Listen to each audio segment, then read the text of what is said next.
Perhatikan saudaraku, Elohim bersumpah kepada Abraham untuk janjinya bahwa dia akan memberkati Abraham. Wow, luar biasa saudaraku. Kenapa Elohim bersumpah? Untuk meyakinkan, dia menurunkan levelnya menjadi sama seperti manusia. Dengan begitu dia mengatakan, aku bersumpah. Supaya apa? Supaya kita yang menikmati janji itu dengan yakin, percaya bahwa Elohim pasti akan menepati janjinya. Bahkan itu sudah diikat dengan sumpah. Tidak ada yang melebihi daripada Elohim. Dia bersumpah atas dirinya. Artinya apa? Dia tidak akan pernah ingkar. Amin. Haleluya. Inilah janji Elohim kepada Abraham, bahwa engkau akan masuk ke negeri yang dijanjikannya dengan sumpah. Perhatikan, dengan sumpah. Di Ulangan 6 ayat 10, ini hal yang luar biasa saudaraku. Yahweh Elohimmu telah membawa engkau masuk ke negeri yang dijanjikannya dengan sumpah kepada nenek moyangmu, yakni Abraham, Ishak, dan Yakub, untuk memberikannya kepadamu kota-kota yang besar dan baik yang tidak kau dirikan, rumah-rumah penuh berisi berbagai barang baik yang tidak kau isi, sumur-sumur yang tidak kau gali, sumur-sumur yang untuk kau minum tapi yang tidak kau gali, kebun-kebun anggur, kebun-kebun zaitun yang tidak kau tanami. Itu semua disediakan. Artinya apa? Bangsa Israel tidak perlu melakukannya dengan jerih payah. Elohim memberikan satu kota perhentian. Amin. Dia yang sudah membawa engkau keluar dari perbudakan dosa, perbudakan Mesir. Dia memberikan satu tempat perhentian. Berhenti dengan segala usahamu mencari perkenanan Elohim. Aku sudah menganugerahkan kebenaran kepadamu. Haleluya. Engkau sudah dibenarkan. Ingat baik-baik. Engkau sudah dibenarkan. Engkau sudah dikuduskan oleh darah anak domba Elohim. Wow. Kalau darah anak domba pada zaman Israel dulu bisa menghapus hanya 1 tahun, menutupi dosamu setahun. Terlebih lagi, darah yang amat sangat mahal, darah anak domba Elohim yang terkorban di atas kayu salib, itu menghapuskan segala dosamu, dosa masa lalu, dosa saat ini, bahkan dosa-dosa yang akan kau perbuat sudah dihapus semua di dalam nama Tuhan Yesus Kristus oleh korban Kristus. Amin.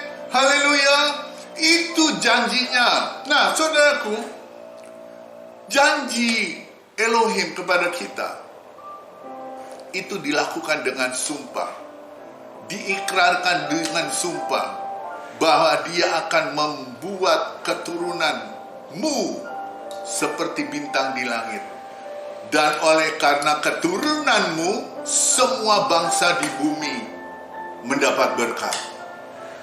Siapa keturunanmu? Halo, kita anak-anak Bapa. Amin. Janji itu direalisasikan melalui iman. Kita baca Roma 4 ayat 13. Sebab bukan karena hukum Taurat telah diberikan janji kepada Abraham dan keturunannya bahwa ia akan memiliki dunia. Perhatikan, bukan karena hukum Taurat diberikan janji kepada Abraham dan keturunannya bahwa Abraham akan memiliki dunia, ia akan memiliki dunia, tetapi karena kebenaran berdasarkan iman. Amin.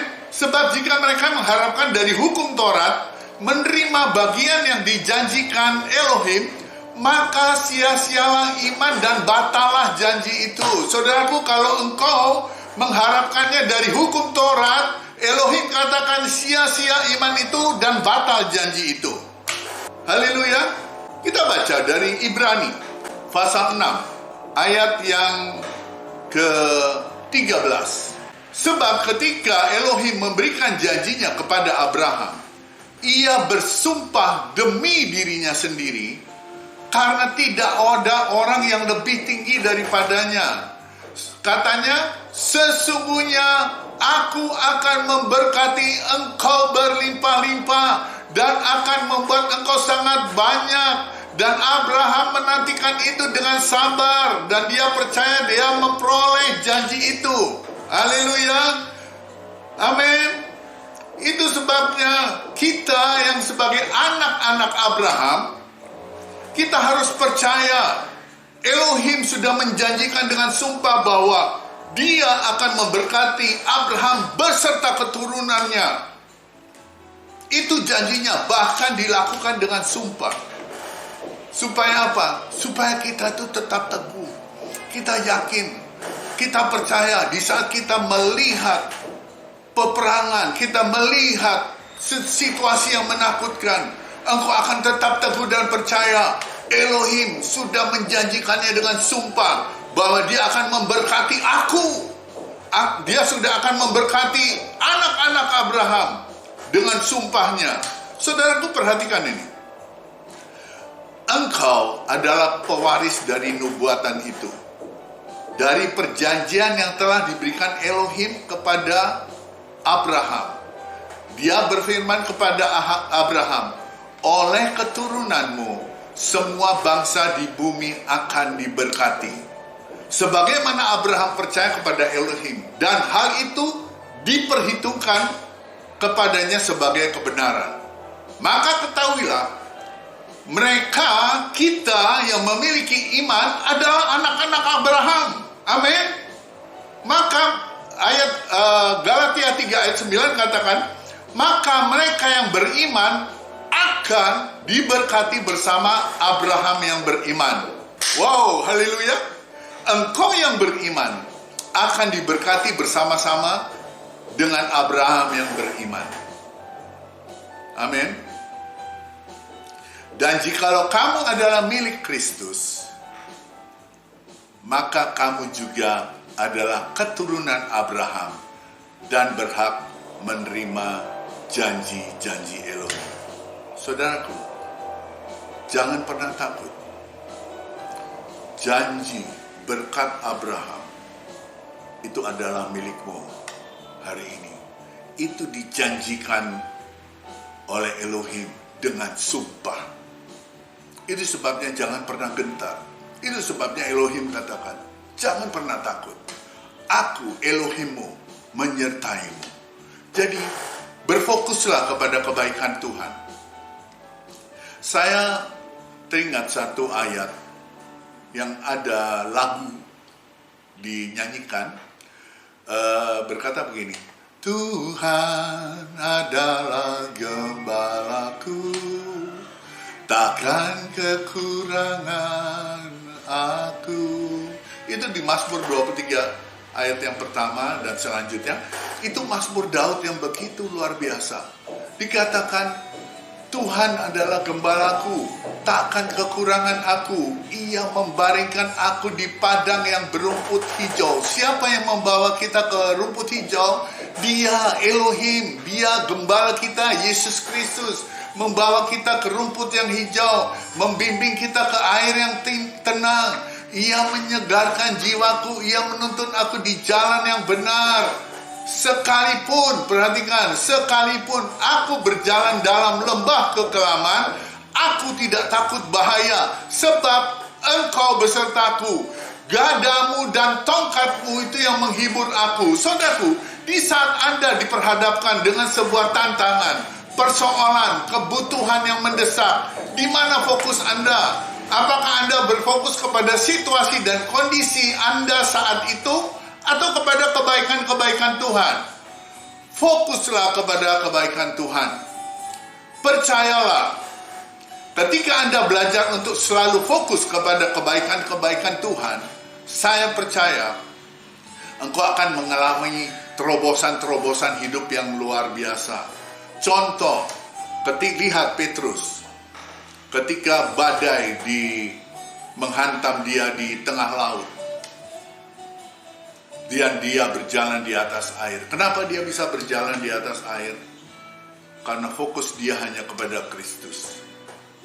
Dia fokus hanya kepada Yesus. Tapi di saat dia mulai bimbang, dia tidak lagi fokus kepada Kristus. Dia tenggelam. Saudaraku, Anda diberkati bukan karena Anda baik, tetapi Anda diberkati karena Tuhan baik. Itu sebabnya Mazmur 23 ayat yang 5 berkata, Engkau menyediakan hidangan bagiku di hadapan lawan-lawanku. Ketika lawan-lawanmu ada di depanmu, Corona, COVID-19 ini ada di depanmu, yang begitu menakutkan, Elohim menyediakan makanan, hidangan bagimu. Amin. Dan dia akan mengurapi kepalamu dengan minyak, sehingga engkau menjadi kuat, engkau menjadi segar. Itu sebabnya fokus hanya kepada kebaikan Kristus.